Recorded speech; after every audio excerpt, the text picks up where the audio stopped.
Hello friends. इस video में हम फैट एरो फंक्शन के बारे में जानेंगे। तो बेसिकली फैट एरो फंक्शन जो है, जो हमारा ट्रेडिशनल तरीका था किसी फंक्शन को डिफाइन करने का, उसी को थोड़ा सा इम्प्रूव किया गया है। इसमें अमाउंट ऑफ कोड को रिड्यूस किया गया है एंड सिंटेक्स को भी चेंज किया गया है एंड कुछ नए फीचर्स जो है इसमें इंट्रोड्यूस किए गए हैं, जिससे यदि हम यूज करते हैं तो हमारा जो कोड लिखने की स्पीड है काफ़ी बढ़ जाती है एंड काफ़ी रीडेबल भी हो जाता है। तो चलिए हम एक एक एग्जांपल के थ्रू देखेंगे कि यदि जो हमारा ट्रेडिशनल फंक्शन जो है उसी को यदि हम फैट एरो फंक्शन में कन्वर्ट करते हैं तो कितने अमाउंट ऑफ कोड कम होता है और कोड की रीडेबिलिटी कैसी होती है।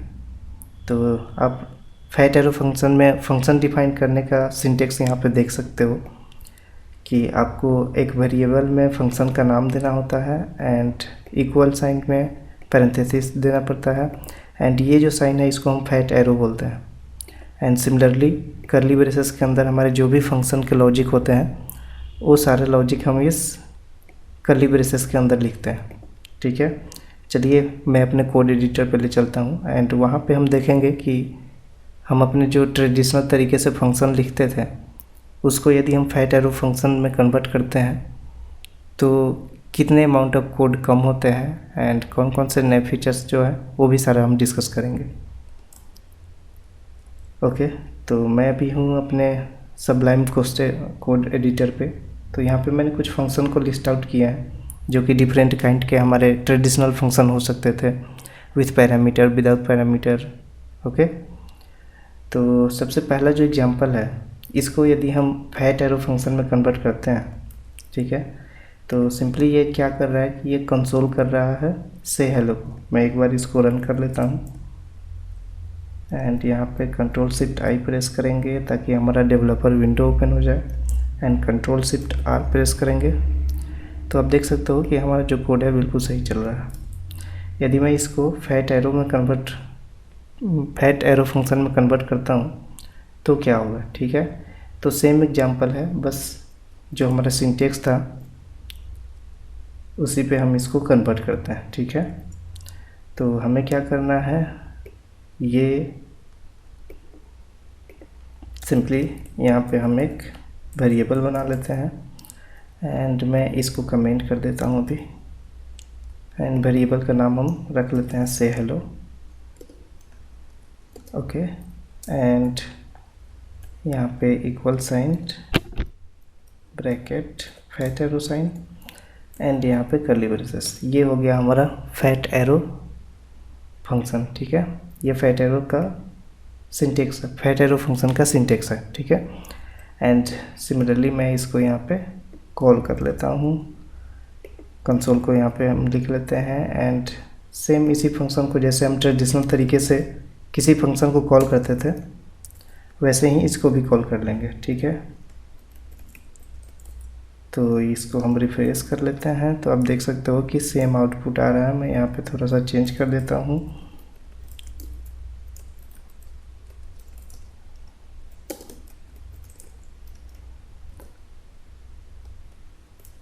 ओके, तो आप देख सकते हो कि हमारा आउटपुट सेम आ रहा है विथ फैट एरो फंक्शन। ठीक है, तो इसमें फैट एरो फंक्शन में क्या है कि हम इसके कोड को रिड्यूस कर सकते हैं। ठीक है, कैसे करेंगे वो देख लेते हैं। यदि मैं चाहता हूँ कि अगर मेरा छोटा सा कोड है एक लाइन का तो हम क्या करेंगे, इसको जस्ट इस तरीके से भी लिख सकते हैं। ओके, एंड हम चाहें तो इसमें ये कर्ली ब्रेसेस भी यहाँ से हम रिमूव कर सकते हैं। ठीक है, एंड यहाँ पे हम इसको रिफ्रेश कर लेते हैं। आप देख सकते हो कि हमें इतना कोड लिखना पड़ता था यदि हम ट्रेडिशनल तरीके से लिखते थे तो, और फैट एरो फंक्शन को यदि हम यूज करेंगे तो सेम कोड बस 2 लाइन में हो गया हमारे। ठीक है, ओके, इसको भी कमेंट कर देते हैं। देखते हैं दूसरा एग्जाम्पल। तो ये जो फंक्शन है ये क्या करेगा, हमें रिटर्न करेगा a मल्टीप्लाई b को। ठीक है, तो मैं इसको बस कंसोल कर लेता हूँ, console.log एंड इसमें हम 2 वेरिएबल को पास कर देते हैं 4 × 4 एंड 5 को। तो ये क्या रिटर्न करेगा, 4 × 5 को रिटर्न करेगा ये, ठीक है। चेक कर लेते हैं हमारा आउटपुट क्या आता है। ओके परफेक्ट, 20 आ गया। अगर यदि हम इसको कन्वर्ट करेंगे एरो फंक्शन में तो कैसे करेंगे, सिमिलरली जैसे हमने इसको किया था।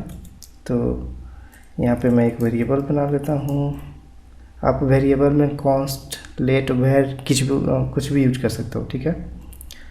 एंड एक और चीज़ आप ध्यान देना कि ट्रेडिशनल तरीके में यदि हमें फंक्शन को डिफाइन करना था तो ये फंक्शन कीवर्ड हमेशा लिखना पड़ता है, जबकि फैट एरो फंक्शन में ये नहीं है। फैट एरो फंक्शन में आपको जो हमारा काम इतना लिखने पे होता था फंक्शन कीवर्ड के साथ में, उसे बस रिड्यूस करके बस इतना कर दिया गया, ठीक। सिर्फ पैरेंथेसिस लिखना होगा, हमें ये फंक्शन कीवर्ड लिखने की कोई ज़रूरत नहीं है, ठीक है। चलिए हम ये वाला एग्जांपल देख लेते हैं। तो मैंने वेरिएबल बना लिया है एंड इसका नाम मैं दे देता हूँ, ये हमारा फंक्शन हो गया। एंड यहाँ पे फैट एरो, एंड इसके अंदर जस्ट हम क्या करेंगे, 2 वेरिएबल पास कर देते हैं, ए एंड बी। ये हमारा 2 आर्गूमेंट है। एंड ये क्या करता है, ये रिटर्न करता है ए मल्टीप्लिकेशन बी को। एंड अगेन इसको भी कंसोल कर लेते हैं।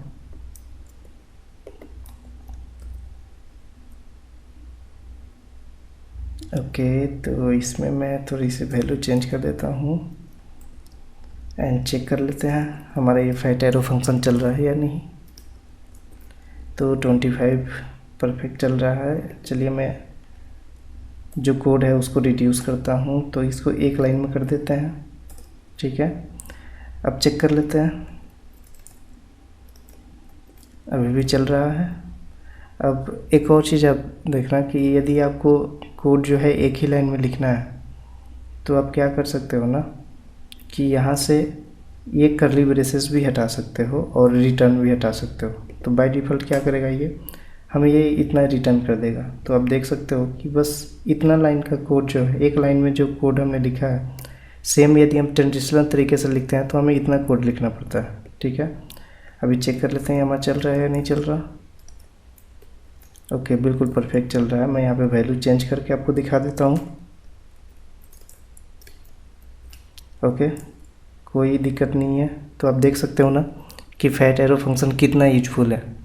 चलिए एक और चीज़ मैं आपको दिखा देता हूँ कि यदि हमारे पास मोर देन 1 पैरामीटर होता है तो हमें ये कर्ली ब्रेसेस जो है, यहाँ पे जो ब्रैकेट हैं, ये इनको आपको पास करना होता है, ठीक है।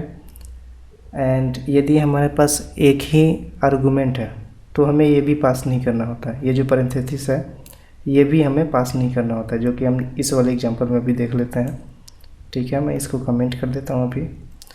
तो ये क्या करता है फंक्शन गेट नेम। ओके मैं रिटर्न में यहाँ पे नेम को रिटर्न करा दे रहा हूँ। तो सिंपली मैं लिख देता हूँ माई नेम इज, एंड यहाँ पे हम दे देंगे प्लस पंकज। ओके एंड यहाँ पे हम इसको हमें कॉल कराना होगा। सिंपली मैं कॉल कर लेता हूँ console.log एंड गेट नेम। यहाँ पे हमें कोई नाम पास करना होगा। मैं अपना नाम पास कर देता हूँ पंकज, एंड इसको रिफ्रेश कर लेते हैं। तो आप देख सकते हो कि हमारा आउटपुट यहाँ पे आ गया है। ये फंक्शन हमारा बिल्कुल परफेक्ट चल रहा है। इसी को अब हम ES से जो हमारा फैट एरो फंक्शन है उसमें कन्वर्ट करते हैं, ठीक है। तो यहाँ पे डिफरेंस क्या है इन दोनों फंक्शन में। यहाँ पे जो ये जो फंक्शन था इसमें 2 पैरामीटर थे, 2 आर्गुमेंट थे, ठीक है। बट यहाँ पे क्या है कि एक ही आर्गुमेंट है। तो इस चीज़ को हम फैट एरो फंक्शन में कन्वर्ट करके देखते हैं कि ये और कितना ईजी हो सकता है, ठीक है। तो सिंपली यहाँ पे हम एक वेरिएबल बना देंगे गेट नेम, एंड जो हमारा फैट एरो फंक्शन का जो सिंटेक्स होता है वो लिखेंगे। एंड ओके तो यहाँ पे हमारा एक वेरिएबल पास हो रहा है, एक पैरामीटर पास हो रहा है n, एंड मैं इसी को कॉपी कर लेता हूँ। ओके एंड इसी को फिर से मैं लॉक कर लेता हूँ।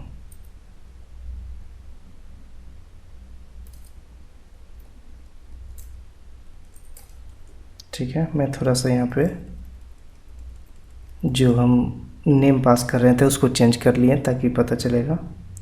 ठीक है, एंड इसको हम रन कर लेते हैं। ओके, तो बिल्कुल परफेक्ट चल रहा है। चलिए अब हम इसको थोड़ा सा कोड को रिड्यूस करते हैं। ठीक है, तो इतना करने के बाद में जैसे कि आपको पता है कि हम अगर एक ही लाइन में हमारा आउटपुट आ रहा है तो हम वहाँ से रिटर्न को रिड्यूस कर सकते हैं, हटा सकते हैं, एंड कर्ली ब्रेसेस को भी हटा सकते हैं। एक चीज़ आप ध्यान देना कि जब आप कर्ली ब्रेसेस यूज नहीं करोगे ना, तो इस कंडीशन में यदि आप रिटर्न करते हो तो ये एरर थ्रो करेगा। ठीक है, यदि आप कर्ली ब्रेसेस नहीं यूज करोगे और कुछ रिटर्न कराना चाहते हो तो रिटर्न कीवर्ड भी आपको हटाना पड़ेगा। तो आप यहाँ से रिटर्न कीवर्ड भी हटा लो तो ये हमारा कोड जो है परफेक्ट चलेगा। ठीक है, चेक कर लेते हैं। ओके, परफेक्ट चल रहा है। एंड एक और चीज़, यदि आपके पास एक ही आर्गूमेंट हो, यहाँ पे क्या था कि 2 आर्गूमेंट था। ठीक है, तो जब 2 आर्गूमेंट होंगे तो ये पैरेंथेसिस देना नेसेसरी होता है, बट यदि सिंगल आर्गूमेंट है तो यहाँ पे ये पैरेंथेसिस देना भी कोई नेसेसरी नहीं है, ये ऐसे भी कोड चलेगा। ठीक है, चेक कर लेते हैं। थोड़ा सा मैं यहाँ पे नेम को और चेंज कर लेता हूँ ताकि हमें पता चले। ठीक है, बिल्कुल सही चल रहा है हमारा कोड। तो आप देख सकते हो ना कि कितना इजी तरीके से हमने किसी फंक्शन को लिखा है यहाँ पे, कि एक ही लाइन में हमारा जो भी है, जो भी कोड है वो एक ही लाइन में आ गया है, एंड कितना छोटा कोड हो गया। बट मैं पर्सनली, मुझे ये जो पैरेंथेसिस के अंदर लिखना ज़्यादा पसंद है, क्योंकि थोड़ा सा कोड की रीडेबिलिटी बढ़ जाती है। तो मैं हमेशा पैरेंथेसिस लगा के ही यूज करता हूँ, आप भी करें। इसके कोड में थोड़ा सा पढ़ने में अच्छा लगता है। ओके, ठीक है, अब नेक्स्ट कोड पे आते हैं कि यदि हमारे पास, आप देखोगे कि ट्रेडिशनल तरीके में हम इस तरीके से भी किसी फंक्शन को कॉल करते हैं। ठीक है, तो यहाँ पे हम फैट एरो फंक्शन को कैसे कॉल करेंगे पहले चेक कर लेते हैं। ओके, ठीक है, ये 3 सेकंड के बाद मैं हेलो प्रिंट किया। इसी को यदि हमें फैट एरो फंक्शन में कन्वर्ट करना है तो सिंपली क्या करना होगा, हमारा सिंटेक्स बिल्कुल सेम रहेगा। ये हमारा जो है, यहाँ से फंक्शन कीवर्ड को हटा देंगे। ठीक है, एंड यहाँ पे फैट एरो को लगा देंगे। बस, हमें और कुछ नहीं करना था यहाँ पे। आप यहाँ पे चेक कर लेते हैं।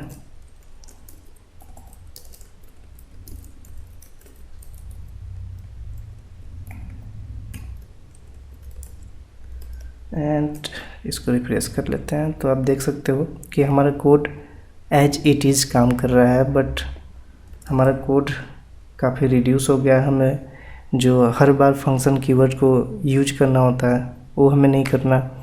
यदि हम सिंगल पैरामीटर यूज करते हैं तो आप देख सकते हो कि कितने अमाउंट ऑफ कोड को ये फैट एरो फंक्शन रिड्यूस कर देता है। तो आप हर एक प्रोजेक्ट में फैट एरो फंक्शन को यूज कीजिए, ES6 का यूज कीजिए। ठीक है, सो आई होप कि फैट एरो फंक्शन आपको समझ में आया होगा। मिलते हैं नेक्स्ट ट्यूटोरियल में। Thank you. चैनल को सब्सक्राइब कीजिए एंड वीडियो को लाइक कीजिए। मिलते हैं नेक्स्ट ट्यूटोरियल में।